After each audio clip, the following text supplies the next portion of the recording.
¿Qué tal, gente querida? ¿Cómo va? Espero que bien. Bueno, acá yo luchando un poco con la lluvia. eh, Recién estoy volviendo de hacer un trabajo justamente de electricidad en Ciudadela. Sé que no es el mejor día, pero bueno, los que tenemos cierta experiencia, con los recaudos necesarios podemos trabajar la electricidad. Les quería hablar un poquito sobre térmicas y disyuntores, que es lo que me consultan mucho, muy seguido. Gente que todavía tiene tapones y los refuerza porque en las casas fue aumentando el consumo gradualmente y bajando en algunos aspectos el consumo. Por ejemplo, en lo que es iluminación, con 9 watts LED logramos lo que antes una lámpara de 100. Pero, por ejemplo, ahora existen las pavas eléctricas, se usa mucho la plancha, la planchita. Eh, es muy probable que cualquiera de ustedes o cualquier familiar o cualquier amigo sepa cambiar una térmica. Lo importante es saber calcular qué térmica poner. ¿eh? Eh, Todo va en base a un cálculo de consumo que previamente hay que tener en cuenta qué cable hay en la instalación. Porque les voy a dar un ejemplo bruto. Si yo pongo una térmica de 32 amperes, porque el cálculo de consumo me da que se necesitan 30 amperes para que todos los artefactos trabajen en simultaneidad y no haya problemas, y tengo un cable de 1,5 milímetros o 2,5 milímetros, la térmica no va a saltar. Lo que va a pasar es que se van a quemar los cables.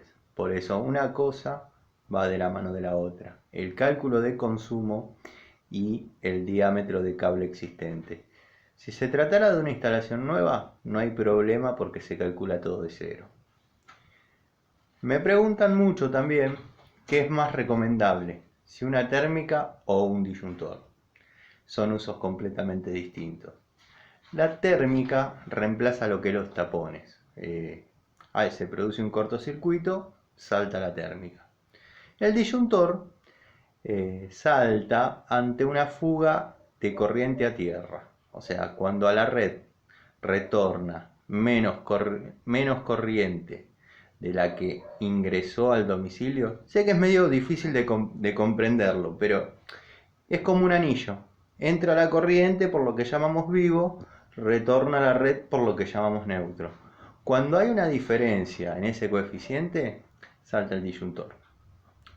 Si una instalación es nueva, no hay problema. Lo aconsejo poner porque podría hablar un rato largo sobre eso que dicen que el disyuntor salva vidas. No es tan así, pero previene muchas patadas innecesarias a uno de eléctricas. En casas antiguas no lo recomiendo para nada. De hecho estuve anulando uno el otro día porque el electricista de la señora le dijo que no había problema, que esto, que el otro. La cosa es que la señora no tenía ningún problema hasta que tuvo el disyuntor. ¿Por qué? Porque alcahuetea todas las fugas que hay en la casa. Que no está mal, es su función. Pero bueno, hay que prepararse para resolverla. Entonces, en instalaciones antiguas, si previamente no se hace una revisión completa de la instalación boca por boca, no aconsejo la colocación del disyuntor. Este video debería ser más largo, aclarando algunos puntos eh, y haciendo algún calculito como para que tengan en cuenta. Lo que pasa es que el video se hace muy largo, se hace aburrido y no lo miran. Nada, mentira, me cuesta subirlo, no sé qué problema hay con el wifi. Pero bueno, quería eso, quería aclararles eso. Las térmicas, muy probablemente el papá, la mamá, algún hermano, algún primo la sepa colocar. Tomando los recaudos, puede que cualquiera la cambie. El tema es saber qué térmica colocar. Y eso se logra en base a un cálculo de consumo.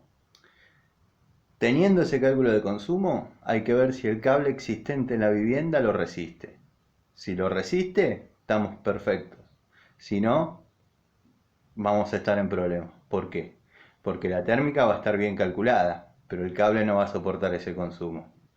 Bueno, espero me hayan entendido, espero les haya servido a las personas que me consultaban sobre este tema. Y bueno, cuenten conmigo para cualquier cosa, cualquier duda, cualquier problema que surja. Estoy trabajando con normalidad. Tengo permiso, me lo dieron sin pedirme demasiadas cosas. Me quejo por eso y si no me lo daban me iba a quejar por lo otro. Así que bueno, así somos los italianos. Les mando un saludo.